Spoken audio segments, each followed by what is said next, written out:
농업농어촌 탄소 중립 정보 영상화 시리즈 기후위기로부터 지구를 구하라. 구해줘 지구로 인사드립니다. 그린 스토리텔러 조혜지입니다. 함께 인사드립니다. 본캐는 개그맨이지만 오늘은 부캐 그린 스토리텔러로 인사드립니다. 이재형입니다. 기후위기가 사회적 이슈로 떠오르면서 신재생 에너지에 대한 관심도 뜨거운데요. 이 신재생 에너지로 움직이는 도시와 섬을 지칭하는 단어가 있다고 합니다. 혹시 재영 씨 아시나요? 기후위기에 대한 이야기를 전해드릴 그린 스토리텔러로서 제가 좀 당연히 알죠. 에너지 자립 마을 아닙니까? 오! 맞습니다. 이 에너지 자립 마을이란 기후변화와 에너지 위기에 대한 문제인식을 바탕으로 주민들이 자발적으로 참여함으로써 에너지 소비는 줄이고 에너지 효율과 신재생 에너지 생산은 늘려 에너지 자립도를 높여가는 마을 공동체를 의미하는데요. 자, 그러면은 이번에는요. 제가 문제를 한번 내보도록 하겠습니다. 짜잔! 어떤 마을일지 아실까요? 아니, 글쎄 밤하늘에 별도 있고 반딧불도 있는데 조용했던 한 마을이 연일 화제가 되고 있는 바로 그곳인데요. 마을과 축산이 상생하는 친환경 에너지 자립 마을이죠. 인물 힌트를 하나 드립니다. 자, 이 그림의 답을 알고 계신 분인데요. 스튜디오로 바로 모셨습니다. 충남 홍성군 원천마을을 대표해서 오신 이도원 대표님 자리로 모셨습니다. 안녕하세요.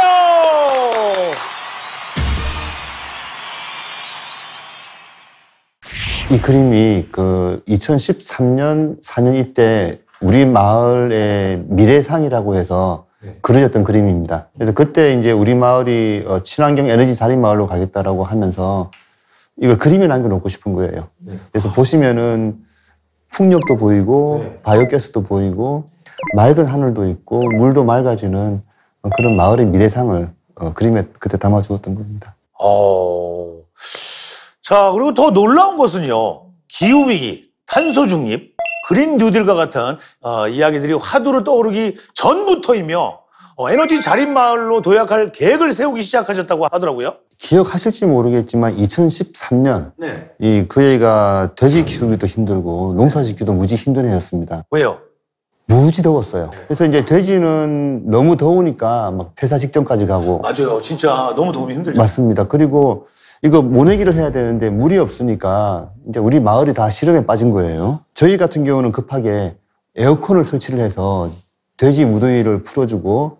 아니, 돼지들한테 에어컨을 설치했다고요? 일단 돼지를 살려고 봐야 되니까. 마을은 이제 지하수 관정을 파서 물을 끌어올려서라도 이제 물대기를 한 거예요. 그래서 이제 위기는 넘겼는데 보시면 저희가 쓰는 에어컨의 전기는 어디서 나오겠습니까? 석탄 발전소에서 나와요. 그렇죠. 그 다음에 관정을 판다는 거는 지하수를 끌어 쓰는 건데 다음에 또 물이 부족하면 더 깊은 지하수 관정을 파야 됩니다. 개미지옥과 같은 악순환의 고리에 있다는 느낌을 받았었고, 그렇다면 문제의 근본은 기후변화에 있다고 본다면은 오히려 농업, 농촌이 기후변화의 일차적 피해자라고 볼 수 있고 우리 스스로 정면 대응을 해야 된다고 본 겁니다.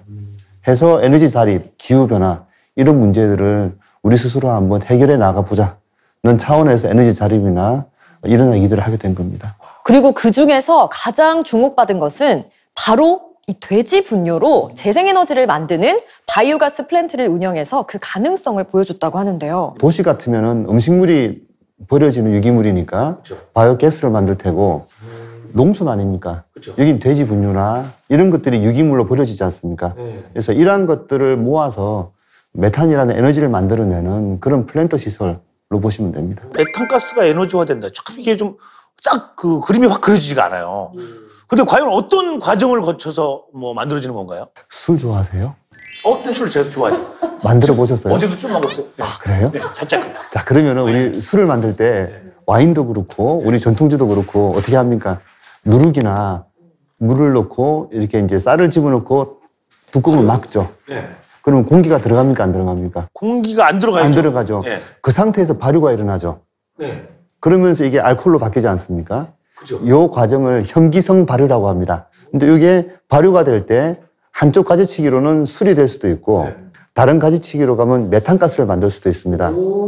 그래서 동일한 술을 만드는 동일한 원리인데 저희는 술을 만드는 게 아니고 돼지똥이니까 메탄가스라고 하는 에너지원을 발효를 고해서 만들어서 이 메탄가스를 에너지화하는 그런 단순한 원리입니다. 야, 어떻게 돼지똥으로 그렇게 참 대단합니다. 아니, 이렇게 말씀만으로도 정말 궁금한데요. 그 규모 역시 대단하다고 합니다. 저희가 현장을 다녀왔거든요. 영상으로 함께 만나보시죠. 농촌형 생태계 에너지 자리 공동체. 되게 마을이 예쁩니다. 그러게요. 태양열 에너지. 태양열 에너지를 다 해가지고.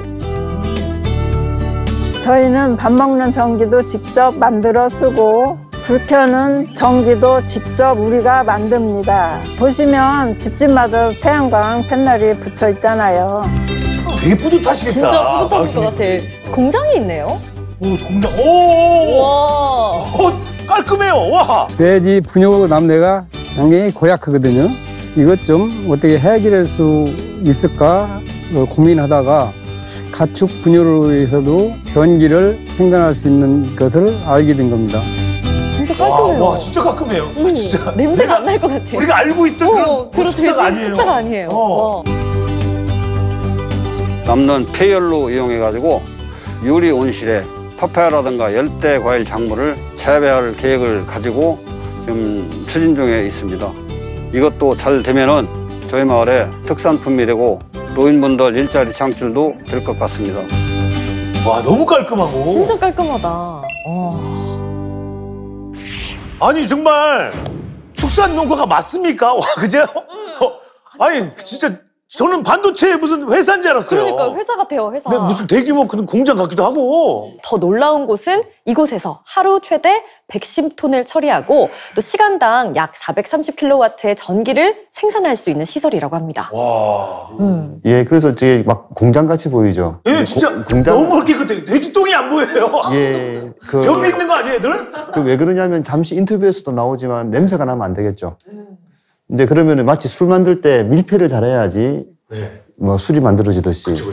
저희도 밀폐를 튼튼하게 잘해놔야지 메탄가스가 많이 나오기 때문에 정밀하게 이게 플랜트 진짜로 그 석유화학 공장처럼 정밀하게 시공을 해야 됩니다. 두 번째로 분유가 잘못해서 밖으로 노출이 되면은 또 이건 또 환경오염 아닙니까? 그렇죠. 그런 면에서 관리 시스템 자체가 정말 플랜트처럼 잘 만들어져야 되는 게 있고 세 번째로 전기를 생산한다는 거는 장기적으로 지역 내에서 에너지 인프라가 되는 거거든요.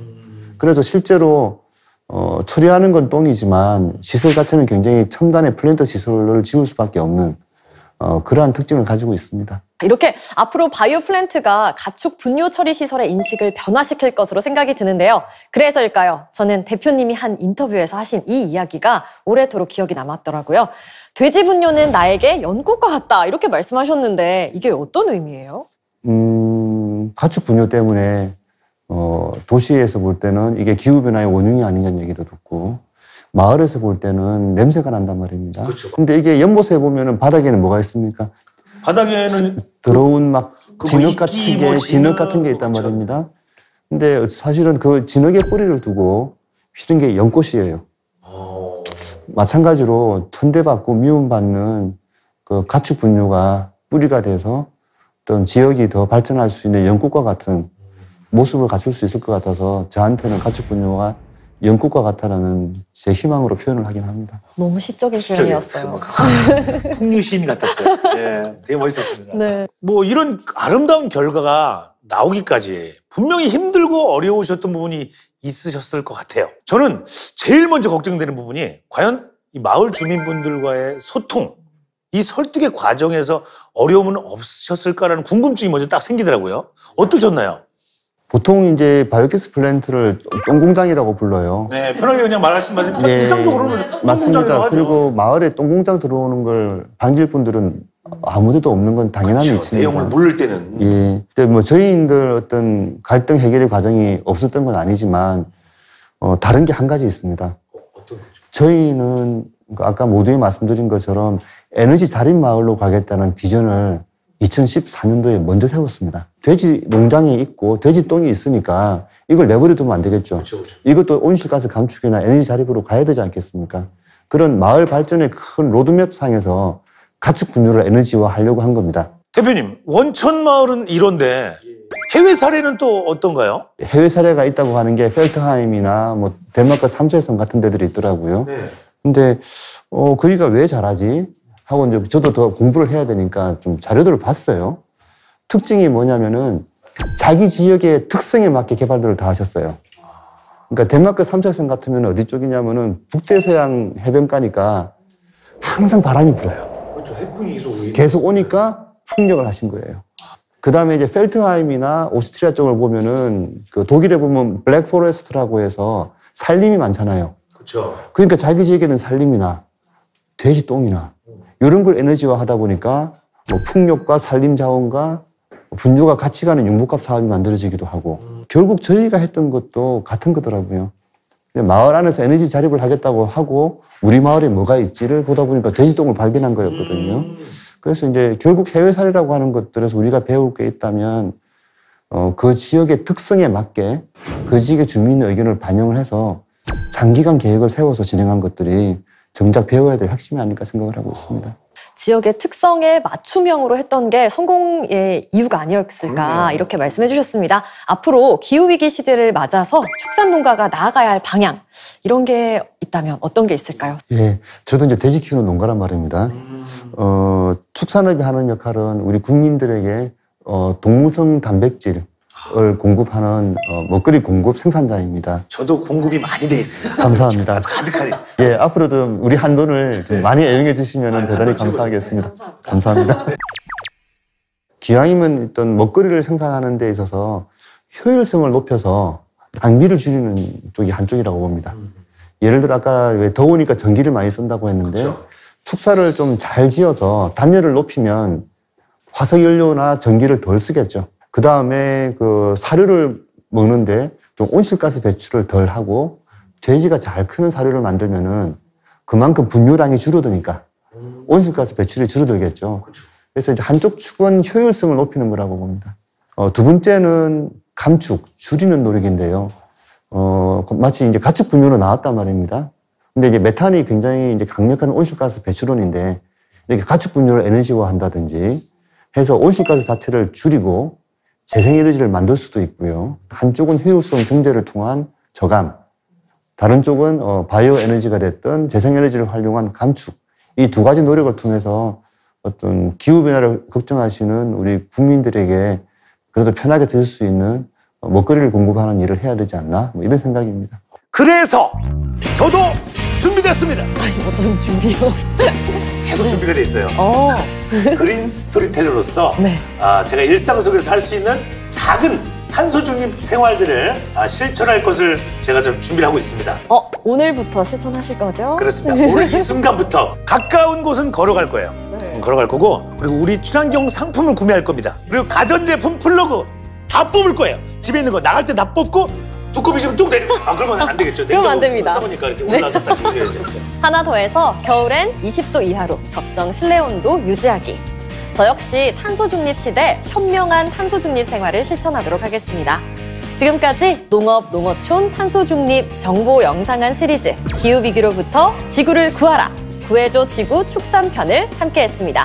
함께해주신 여러분 감사합니다. 감사합니다.